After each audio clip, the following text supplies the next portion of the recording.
Love is our true divine nature, and our heart serves as the intersection of the spiritual and physical, connecting our soul with our body as the conduit for anchoring our divinity onto the earth plane.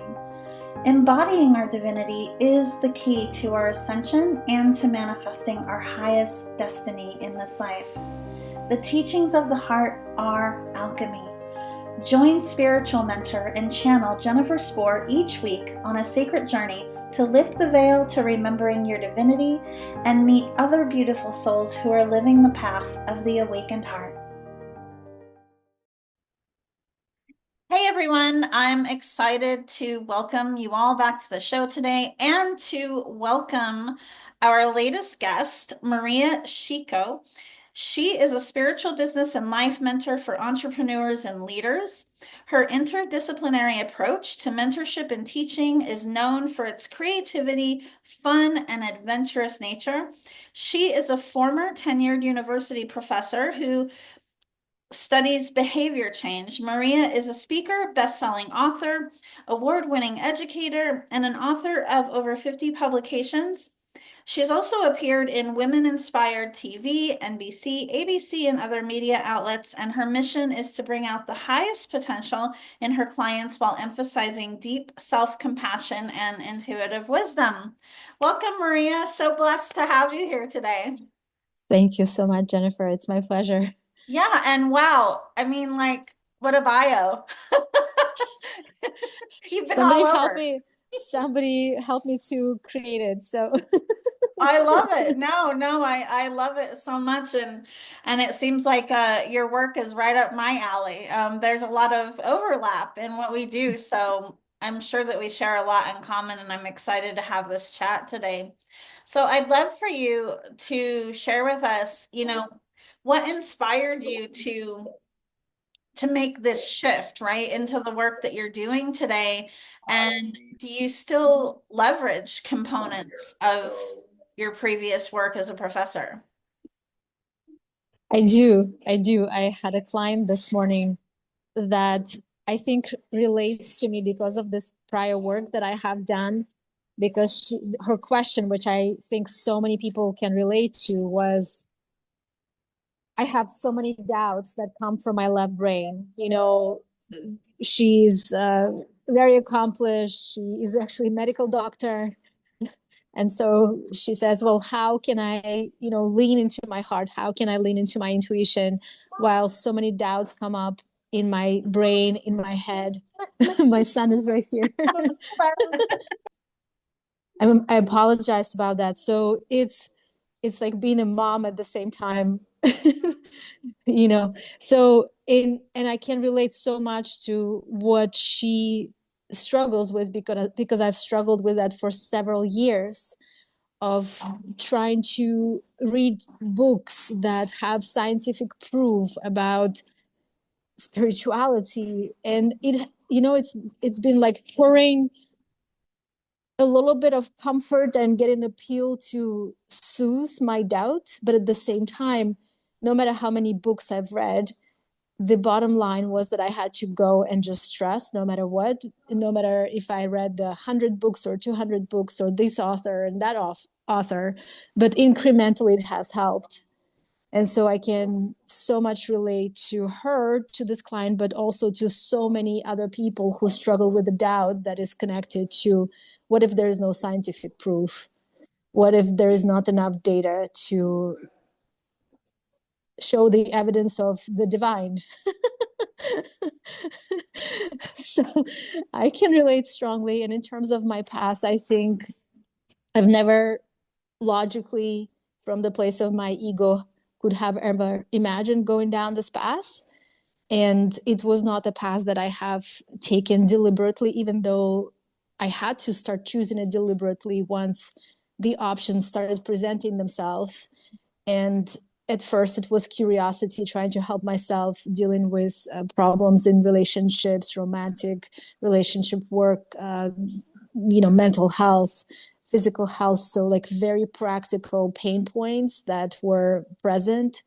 And then just seeing that some of the mainstream tools are not helping me, and finding other ways in which spirit was guiding me to find the self-help in the process. And even though so many things have improved in my life through this transition, there was still doubt and thinking like, okay, can I get more proof? Can I get more proof? Can I get more evidence? Even though I've been fortunate to witness many miracles.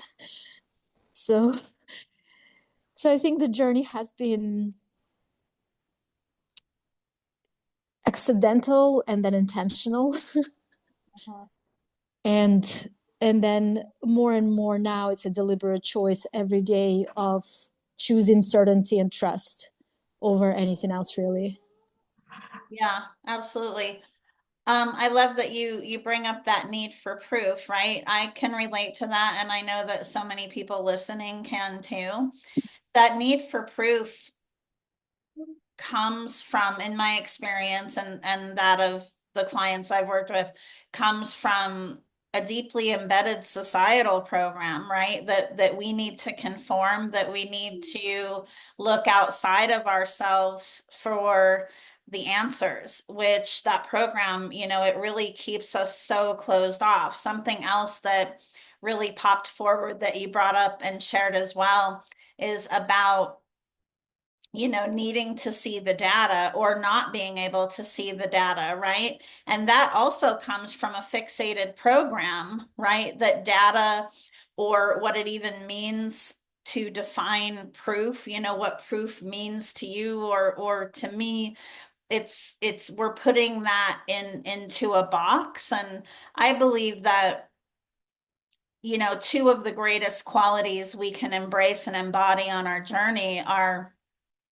those of curiosity and humility, right? Especially humility to know that even data as we define it or proof as we define it, right? There's so much more beyond what we even can see or realize, um, in the current lens with which we're looking, at our experiences through. What are your thoughts on that? Well, I think it's been a blessing that I was trained as a scientist, and I have a PhD in applied statistics, and having been doing research for a decade prior to leaving, I'll just speak about kind of it in a quite a linear way. But I think what it has shown me is that one is that there's a concept of quantum physics, and that the observer actually influences the outcome of the experiment, right? So what we consider as objective in the scientific world, even though, yes, there are the double-blinded studies that ensure that neither the experimenter nor the participants have any awareness about it. So it kind of takes a little bit of care about this, the observer bias and the observer influence of the outcome. But we are co-creators. Like, this is my deep knowledge now, that we're deep co-creators. And so whether we co-create in the scientific world as a professor, I don't think I am at this point advocating about against sciences or anything. I think we need to merge and Yeah. and do sciences in an empowered way rather than a disempowered way. And so as co-creators, we can still use medication. We can still use, there are so many amazing tools that are available in the modern world that can make our life easier. But then still we have to keep the source within, and the source, as you said, to be curious and humble and keep exploring. But I think the intentionality behind it needs to be heart-centered rather than mind-centered. Oh, absolutely. And it's amazing. Even when we believe we're being heart centered or we're coming from our heart about something, we can still be coming from our mind about something. A lot of the more streamlined teachings around manifesting, for example, in the personal development industry and spiritual communities are still very mind focused when we are literally half heaven and half earth, right? And so, including our heart, including our physical body, grounding into whatever awareness we have, becoming tuned into what that feels like as an embodiment, I feel like is something that we do talk about, but not nearly enough. And I feel like we're still, as a collective, still in our infancy in that. I agree. I mean, I love that you're going deep right away. I love I'm that all because about going deep. I'm like, let's just go right down there. Let's do it. I love that because yes, the embodiment and the being, right? It's not just thinking, but the being aspect is essential of the in the manifesting process. Yes, I think this has been my lesson of the last year and a half. Like just the in my personal practice and in the work with my clients, it's been really exploring and being so attentive and being so present and aware about those little micro ways in which I'm not embodied Mm-hmm. and going for those little pieces of, whether it's a thought or whether it's, the distortion between what I'm doing that is not correlated with what I'm saying or what I'm desiring for myself. So it's challenging at times to do that. It's not always an easy process. It's absolutely challenging in this journey, when you're consciously focused on your ascension journey, and being very intentional in the work you're doing and how you're showing up in the world. I mean, it's a job and it's something, what I like to refer to it as is a labor of love, right? Because your whole heart is in it, but it is something that you have to really want with your whole heart, to do this work. And I've also found that, the times when we feel things are an uphill battle or where we feel like things are difficult, it is because we are coming from that ego mind space. And we're trying to expand into this higher frequency version of ourselves, but yet stay within the same lower frequency constructs, right? And it doesn't work, and I'm sure if you translated what I just said into a mathematical equation, it would show you the same message essentially, just in a different language, right? That it doesn't work. I mean, my husband is good at it because he's a software engineer and he's very good at mathematics. And he's like, has been trying to, he's also that does AI, artificial intelligence stuff. And so he's like, okay, how can we find a mathematical model for this? How can we do this quantum computing for awakening? Yeah, well, and I believe that there is, right? I don't know what that model is. I believe that there is. I don't know how much you've, dived into sacred geometry. And it's all, science is magic. It all is one. It's all interconnected, and we could have a whole separate episode about separation consciousness. you know, that's part of those programs, right? That so many of us are conditioned in the human aspect of ourselves to believe is that we are separate, is that everything is separate, but everything is actually interconnected, and it might be connected to different extents, but it is connected. And so I'm curious, as more people maybe step on this path or wake up, and if especially as it touches the scientists, it, I think in the future probably the two worlds will merge or they will open up to each other because clearly the consciousness is leading in that way into the discovery. But uh, I think for me it has been the process of letting go for myself, for my own peace of Mhm. mind, letting go of the attachment to the time frame on when things would happen and how quickly things would happen, whether it's the merging or the scientific discoveries or the merging between the different fields, because impatience can be a stumbling block, so to speak.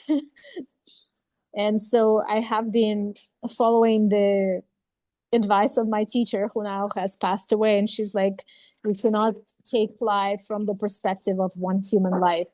You have to look at it from the infinity of your journey.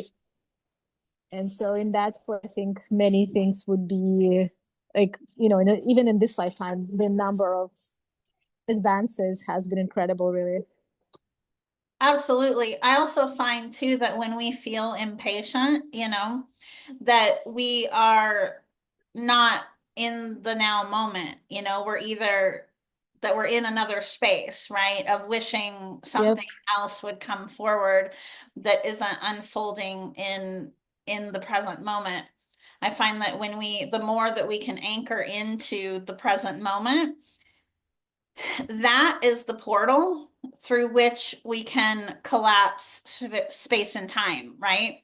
Where you're really entering Yes. quantum field and you can create changes in your reality so much faster, the more that we're able to actually just focus on being in the now. Yes. Yeah. Yes. Now. Now. I can talk about this stuff all day, as you can tell. I love it. So, I'd love for you to share with us more about your work. How is working with you different, right? Like, who are the people that tend to cross your path, and what is your magic for helping them to shift? I love this. So I work with, I call them leaders.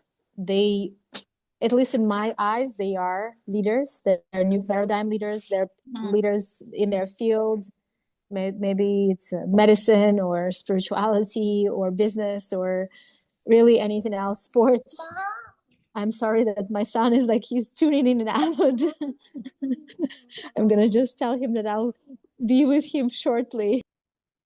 So I work with leaders and new paradigm leaders, and my magic is really being connected to the divine. That's my magic, I feel.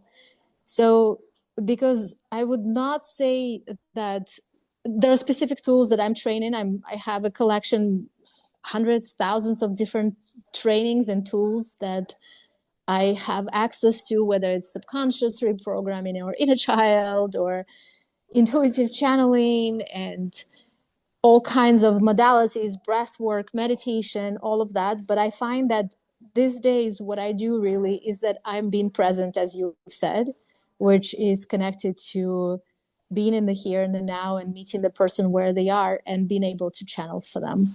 So in that way, I'm doing the work, but I am a channel, a conduit through which the divine is doing the work. And it can be sometimes very subtle, if just recently this week, it can be somebody who had money blocks and they did not receive abundance coming to them, and what they had to do for that is to open their heart and to forgive and release anger. So it's often non-linear because we think we're blocked in one area for that reason, but sometimes we have to work on something else on a completely different area to unblock it. And so my job is to not be in my head, to be present, stay in the heart, and to be the best channel with love and compassion to that person that I can be in a moment. And often in the way it looks from the outside, if you wanted to look at us, it would look like sometimes releasing some limiting beliefs, coming more into trust, activating a person's intuition and love, sometimes letting go of things, and just really, especially this year, I feel this is just the theme, the repeating theme for me over and over again is letting God in, just letting God in, Yeah. letting go of control and letting God in, because I believe that every one of us is talented and gifted. We all have our magic. We all have our gifts that the universe has for us. And our job is not so much to force it and push for it and compete and take away from someone, but really be in ourselves, fully in our presence, fully in our embodiment, as you've said. And those gifts are revealed rather than actively pushed and actively created. So there is definitely effort that's involved in it. There is definitely like the personal responsibility and doing on the aspect of ourselves, but often it's a co-creation. It's a co-creation with the divine. Yeah, yeah, absolutely. It is co-creation. Yeah, and there's the trust component is really huge.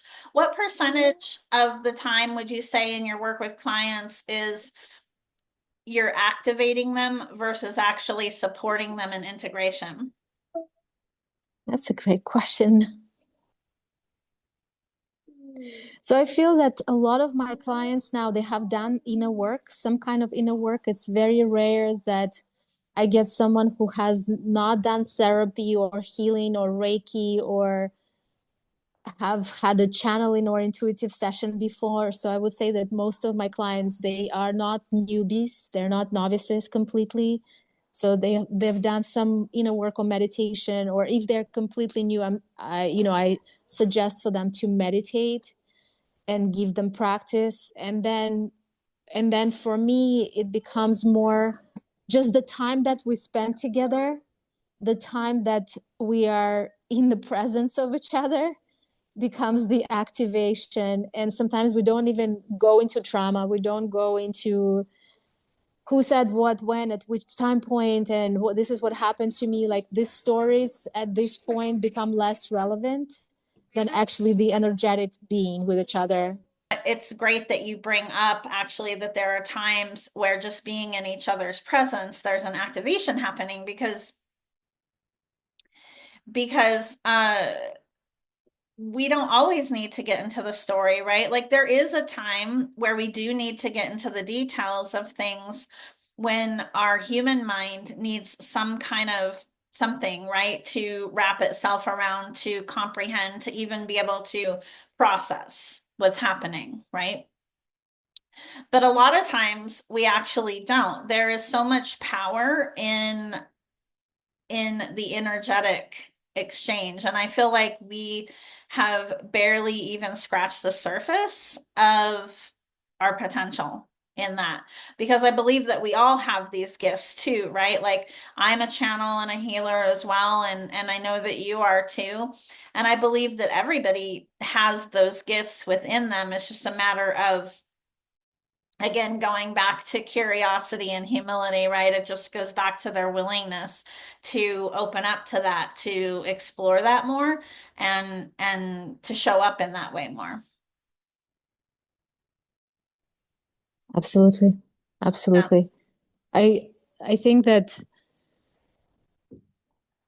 I mean, I'll just share a personal story. Maybe it sure. will,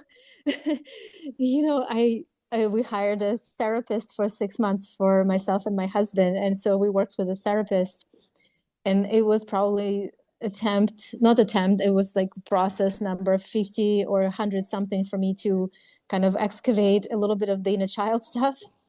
But then at some point in the therapy, I think it was maybe after 5 months or so, where I started realizing that it's not moving me at all.